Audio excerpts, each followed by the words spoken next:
Bill Gates කියලා කෙනෙක් දන්නවද? දන්නවද? අහලා තියෙනවද? Bill Gates කියලා? අහලා නැහැ. Bill Gates. මෙයා දැන් ලෝකේ ඉන්න ධනවතුන් අතර ඉන්න කෙනෙක්. කියන්නේ වැඩිම සල්ලි දෙන පුද්ගලයෝ අතර ඉන්න කෙනෙක්. ඉතින් මෙයාට අර පුලින්කෝ වගේම ප්‍රශ්න දීපේ කෙනෙක්. නමුත් දැන් එයාලා දින වර්තමානයේදී රුපියල් වලින් ගත්තොත් කෝටි 8 ලක්ෂ 4000යි. දැන් වර්තමාන රුපියල් කෝටි 8 ලක්ෂ 4000යි. ඉතල බලන්න දවසකට රුපියල් කෝටි ගාන වියදම් කරොත් අවුරුද්දකට රුපියල් කෝටි කීයක් වියදම් කරන්න පුළුවන්ද? කීයද? කෝටි 365ක්. ඔය 8 ලක්ෂ 4365න් බෙදන්නකො. එතන කීයද උත්තරේ? එතන නෝ උත්තරේ 2202ක් කියලා. ඔය 2202 කියන්නේ මොනවද? අවුරුදු. දැන් යා දෙන වත්කම දවසට රුපියල් කෝටි ගානේ වියදම් කරත් අවුරුදු 2202ක් ගියත් ඉවර වෙන්නේ නැහැ. තව මාස ගානකට ඉතුරු වෙනවා.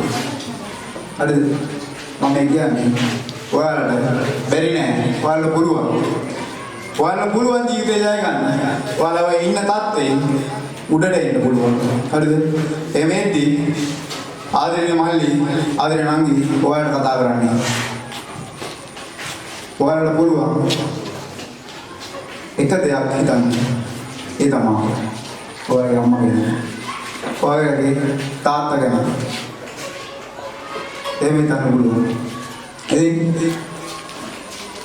නංගි මල්ලි අම්මා ගැන කතා කරන්න මේක හොඳම අවස්ථාව කියලා මම හිතනවා. මොකද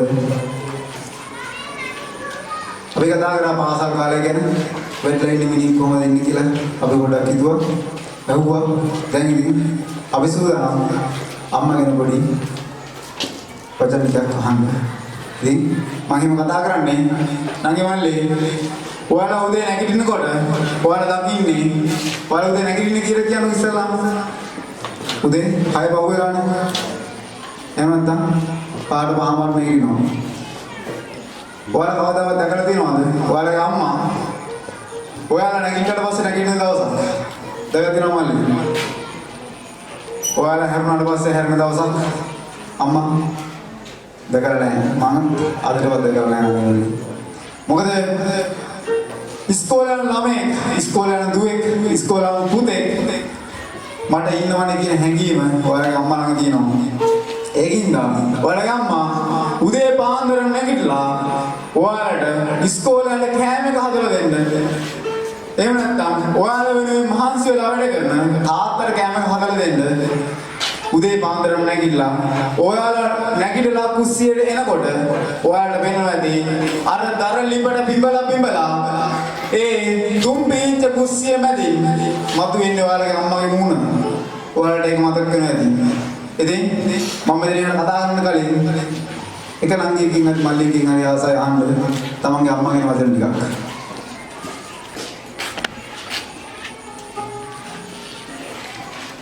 තමන්ගේ අම්මා ගැන කියන්න ආස කෙනෙක් ඉන්නවා නම් අතුස්සන්න. එයාට chance එක දෙනවා.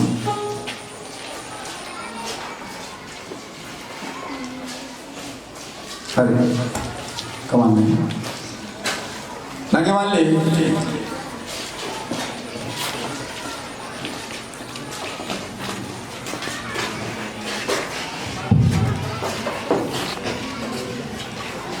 ඇත්තටම ගොඩක් සතුටුයි මට අම්මා ගැන කියන්න විදියකට. මගේ අම්මා එයාට මේ කට්ටිය කියපු විදියටම ගොඩක් දුප්පත් කෙනෙක්. එයාට චූටි කාලේ මෙයාගේ අම්මයි තාත්තයි නැති වුණා. එයා අපිට කියන්නේ හැම විතරම හොඳට ඉගෙන ගන්න කියලා. එයා දැකපු නැති ලෝකයක් දකින්න කියලා. මගේ අම්මත් මම කවදාවත් දැකලා නැහැ. මට පස්සේ නැගිටින දවසක් එයා හැමදාම මට කල්තිය තමයි නැගිටින්නේ. ඉතින් එයා හැමදාම අපිට ඇත්තටම ගොඩක් ආදරය කරනවා. එයා තමයි ලෝකේ ඉන්න මම වැඩියම ආදරය කරන මම හොඳම යාළුවෙක් එයා. මගේ හැමදේම කියන්නේ මම එයාට. ඒ වගේම දවසක එයා හිතේ තියෙන හැම දෙයක්ම ඉෂ්ට කරනවා කියලා කියනවා. අන්නනවා මේක මේ විතරක් නෙවෙයි. समस्त समाजයේ ඉන්න ආදරේ නාමි ළමයිලගේ ආදරේ දරුවෙක්ගේ අම්මට තියෙන ලෙන්ගතුකම තියෙන දරුවෙක්ගේ අම්මා ගැන හිතන දරුවෙක්ගේ එකම බලාපොරොත්තු ඕක මේ ඉන්න තත්ත්වේ උඩට ඇවිල්ලා අම්මට තාත්තට සතුටක් දෙන්න පුළුවන් කෙනෙක් ඉන්නවා නම් අංගේ මල්ලි එයා නෑ අම්මට ඔයාලට කවදාවත් ඔයාලගේ අම්මගෙන් අහන්න බෑ අම්මේ ඔයා අපිට මොනවද දුන්නේ කියලා. ඔයාලට කවදාවත් බෑ නංගි මල්ලි. ඔයාලට ශක්තියක් නෑ ඒක අහන්න. මොකද ඔයාලගේ අම්මා ඔයාලට මේ ලෝකෙට බිහි කරලා ඔයාලව අතක් පයක් නොකඩා මේ විදිහට හදපු ඒ ආදරණීය ලෙන්ගතුකම ඇති ඔයාලගේ අම්මට නිවන් දකින්න. ඔයාලට අයිතියක් නෑ කවදාවත්. ඔයාලට ශක්තියක් නෑ කවදාවත්. ඔයාලගේ අම්මගෙන් අහන්න අම්මේ ඔයා අපිට මොනවද කරේ කියලා. ඔයා අපිට මොනවද දුන්නේ කියලා. මෙන්න මේ දීලා තියෙන දේ මැදින් නම් ගිය මල්ලි. හිතන්න ඔයාලගේ අම්මා කොයිතරම් දුක් විඳින්නද ඔයාලා වෙන්නේ. උදේ පාන්දරම නැගිටලා අර දර ලිපට බිඹලා ලිපපත්තු වෙන්නේ නැති අවස්ථාවලත් පුදුම දුකක් විඳලා තමයි ඔයාලට මේ පත් එක වල දෙන්නේ. මන් දන්නවා.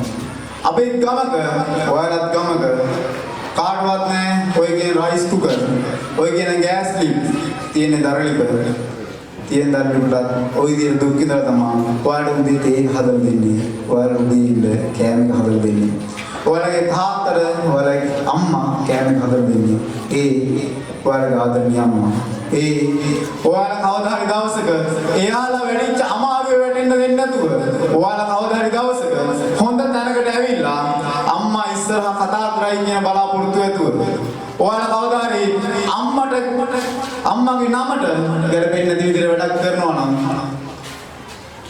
ඒක කවදා කරන්න හදන්න එපා නංගි මල්ලි. මොකද විඳ වේදනාව ඒ මිනිස්සු විඳ වේදනාව ඔයාලා විඳිනවට ඒ මිනිස්සු කැමති නෑ. අදට මෙතන එහා පැත්තේ ඔයාලා වෙනුවෙන් වෙහෙසන අම්මලා තාත්තලා තමයි ඉන්නේ. ඔයාලා වෙනුවෙන් වෙහෙසන අම්මා තමයි අතන ඉන්නේ. මෙතන නැති වුණත් අද ගිහිල්ලා අවුගේ වේලිලා තව ටිකකින් වහින වැස්සට තෙමිදෙමි. අර බඩේරුග වලට පොහොර දාන්නේ. අර බඩේරුග වැඩ හිටවන්නේ. ඒ ඔයාලගේ ආදරණීය අම්මා. ඒ ඇයි ඔයාලට අනාගතයක් හදන්න. ඔයාලගේ අනාගතය සකසාර කරන්න තමයි ඒ විදිහට දුක් විඳින්නේ. ඒ ඔයාලගේ අම්මා. ඉතින් අම්මගෙන් කතා කරපු හින්දා මම පොඩි වීඩියෝ එකක් දෙන්නම්. ඒක බලලා අපි ඉස්සරහට කතා කරමු. ජීවිත වෙලෙ ඉඳන් දීවෙන්න මාස 10කට කලින් ඔයාලගේ අම්මගේ ඒ කුසතුරට ඔයාලව ආව කියලා දැනුම වෙලෙ ඉඳන් අද මේ වෙනකන් ඔයාලා ඉස්සරහා ඒ මිනිස්සුන්ගේ අවසන් දේහේ දිනකම් ඒ මිනිස්සු හිතන්නේ ඔයාලගෙන ඒ මිනිස්සු වයසට ගියත් හිතන්නේ ඔයාලගෙන ඔයාලට පුංචි තුවාලයක් වුණා ඒ මිනිස්සුන්ට දැනනවා ඔයාලා අද මෙතන ඉඳන් ඔයාලගේ හිතට වේදනාවක් කරනවා නම් හවස ඉස්කෝලේ ළඟට ගියාට පස්සේ අහනවා නේද අද මොනවද ඉස්කෝලේ උනේ මොනවද දුවේ උනේ මොනවද පුතේ උනේ අහනවා නේද ඒ ඔයාලට දැනෙන වේදනාව ඔයාලගේ අම්මට දැනෙනවා ඒකින්ද යන්ති මල්ලේ ඔයාලගේ අම්මා ඒ විදිහට අහන්නේ ඔයාලා කවදා හරි දවසක ඔය විදිහට වැටලා තුවාලයක් වුණාට පස්සේ එහෙම නැත්නම් ඔයාලා වැරදි මඟක යන වෙලාවක අම්මා ඔයාලට කිව්වේ මොකද්ද වේදනාවක් දැනෙන්නේ නැහැ පුතේ මං ඉන්නවා උඹලා ළඟ වැරදි මාර්ගේ යන්න එපා පුතේ වැරදි මාර්ගේ යන්න එපා දුවේ උඹලට මං ඉන්නවා මේ ලෝකේ වෙන කවුරු නැතත් උඹලට මං ඉන්නවා අන්න ඒ දේ උඹලා අම්මා කියලා දෙනවා මං කියනම් අපේ ජීවිත කතාව තමන්ගේ මල්ලේ අපි මේකට ඔයාලත් එක්ක බෙදා ගන්න කලින් කිව්ව ජීවිත කතාවක් දැන් කියනවා මගේ කතාව මේට අවුරුදු 14කට කලින් ඒ කියන්නේ 2005 මම 5 වසරේ සැප්තැම්බර් මාසේ 6 වෙනිදා මගේ තාත්තා මේ ලෝකෙන් මාවත් දාලා යනවා මට ඒ වෙද්දී අයියලා දෙන්නයි අක්කයි මම තමයි පවුලේ බාලයා තාත්තා අවුරුදු 14 කලින් මාව දාලා මේ ලෝකෙන් එවෙන ගලා යද්දී අම්මට මොනවද හිතෙන්නේ නැද්ද? දරුවෝ 4 දෙනෙක් ඉන්නවා. මං කොහොමද මේ දරුවෝ 4 දෙනා හදන්නේ? ඒ හැඟීම අම්මට දැනෙන්නේ නැති. නමුත් තාත්තා නැතුව අද වෙනකන් මගේ අයියලා දෙන්නයි අක්කයි මාවයි ඒ අම්මා බලාගත්තා.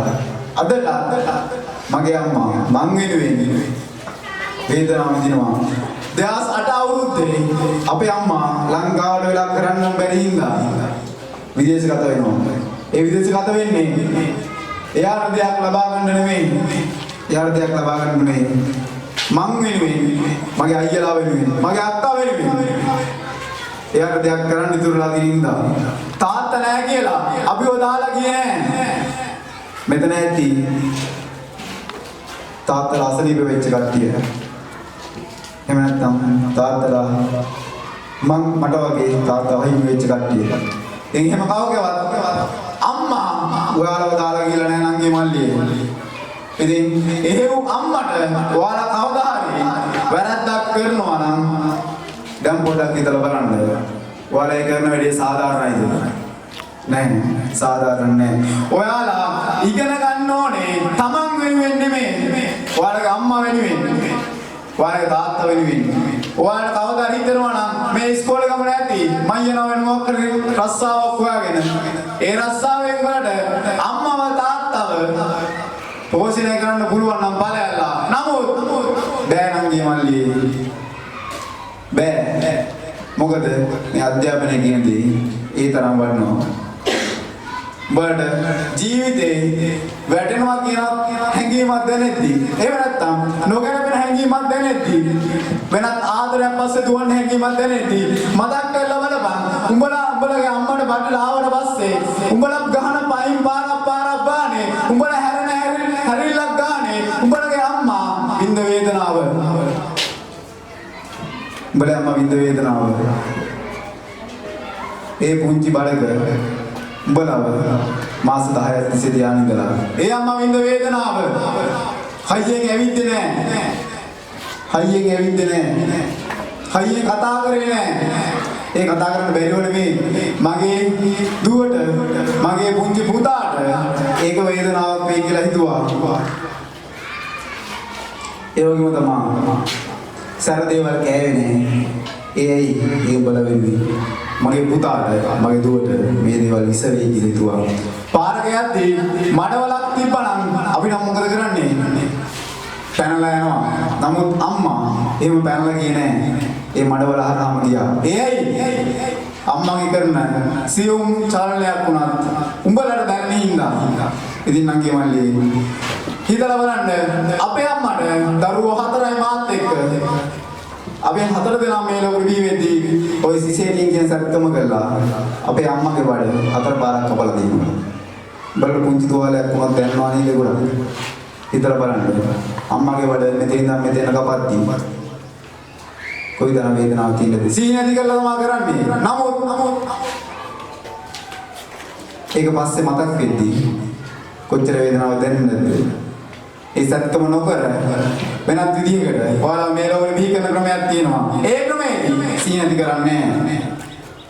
ඒ ක්‍රමයේදී තමයි මේ ලෝකේ තියෙන ලොකුම වේදනාව විඳින්නේ.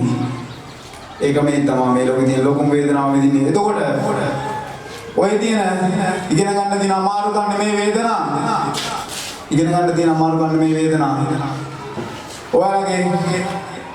ඔයාලට ගොඩක් ආදරේ කියලා හිතන කෙනෙක් ඔයාලගෙන් ඈත් වෙන එක නෙමේ වේදනාව. ඔයාලට තුවාලයක් වෙන එක නෙමේ වේදනාව. ලෝකෙ තියෙන ලොකුම වේදනාව අන්නේ මං කියපු දරුවෙක් දී වෙන මොහොත. මේ ලෝකෙ දරුවෙක් දී වෙන මොහොත. අදිනන්ති මල්ලි හිතලා බලන්න. උඹේ අම්මා ඒ වේදනාව විඳින්න කෙනෙක්. දරුවෝ 4 දෙනෙක් ඉන්නවා නම් මෙතෙන් නම් මෙතෙන් කපලා සිසේරින් සැක්කම කරලා ඒ ළමයාව එළියට ගත්තට පස්සේ ඊළඟ ළමයා හම්බෙද්දි සිසේරින් සැක්කම කරනවා නම් ආයෙත් ඒ දාව මෙහෙම උඩින්ම කපනවා. හිතලා බලන්න. මම මේ කියන දේවල් ඇත්ත බොරුවක් නෙවෙයි. හිතලා බලහල්ලා. උඹලට තේරෙන්නේ එතකොට උඹලා වැරද්දක් කරනවා නම් උඹලා ආදරේ අම්මා කොයිතරම් වේදනාවක් විඳිනවද කියලා. උඹලා වැරදිමක් කරනවා නම් ඒ අම්මා උඹලට කියනවා නම් නැවත කියනවා නම් ඕක කරන්න බා පුතේ. ඒත් උඹලා ඒකමයි නම් කරන්නේ. උඹලට බෑ අන්ති මල්ලි කවදාවත් හොඳ තැනකට ඉන්න සමාජයේ. මොකද ආදරණීය අම්මේ අපි මේ ලෝකෙ බිහි කරලා අතක් පයක් නොකට මේ තත්ත්වෙට ගෙනාවේ ඒ අම්මලා තාත්තලා උඹලගේ ලොකු දෙයක් බලාපොරොත්තු වෙන්නේ නෙමෙයි. බලාපොරොත්තු එක නම් නෙවෙයි. ඒ මිනිස්සුන් සලකයි කියන දේ නෙමෙයි. උඹලා ජීවිතේ වරද්ද ගන්න නැතුව හරි තැනක ඉඳී කියලා.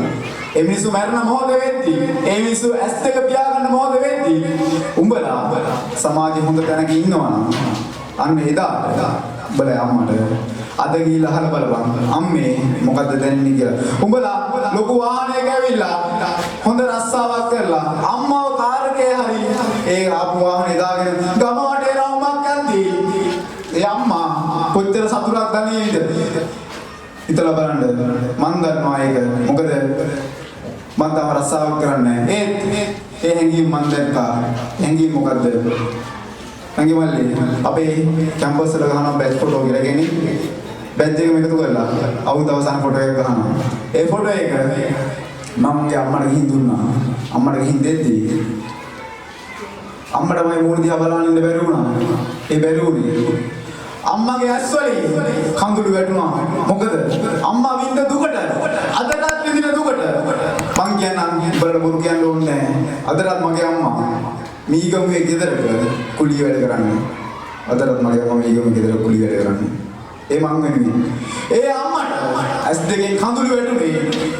එයා විඳ වේදනාවට මගේ පුතා වැරදි දෙයක් කරේ නෑ කියලා. ඉතින් අන්නේ වගේ සරල උදාහරණයක් නංගි මල්ලි. උඹලා එක විභාගයකට වැඩි ලකුණු අරගෙන ගොඩක් ලකුණු අරගෙන අම්මා ළඟට ගිහිල්ලා කියලා බලහල්ලා අම්මා උඹලට මොකද කියන්නේ නැති වෙයි. ඒ අම්මා පස්සෙන් ගිහිල්ලා බලපල්ලා. අම්මගේ ඇස් දෙක දිහා කෙලින් බලපල්ලා. ඒ ඇස් දෙකේ තියෙන්නේ සතුටු කඳුළු. ඒ කඳුළු කවදාවත් නවතින කඳුළු නෙමෙයි. ඒ සතුටු කඳුළු කවදාවත් දුක් කඳුළු කරන්න එපා. අපි පුංචි වීඩියෝ එකක් තියෙනවා බලමු. ඒ වීඩියෝ බලන අතරේ මම ආරාධනා කරනවා අපේ සහෝදර සහෝදරයන්ට මේ නංගිලා මල්ල ළඟට පොඩ්ඩක් එන්න කියලා. මොකද අපි මේකම ඉස්කෝලේ වගේ දෙන්නවා. ඔබේ කුසලකින් අවසර ගත්තම එක පෙන්නන්නද? නංගි මල්ලි පොඩ්ඩක් බලන්න.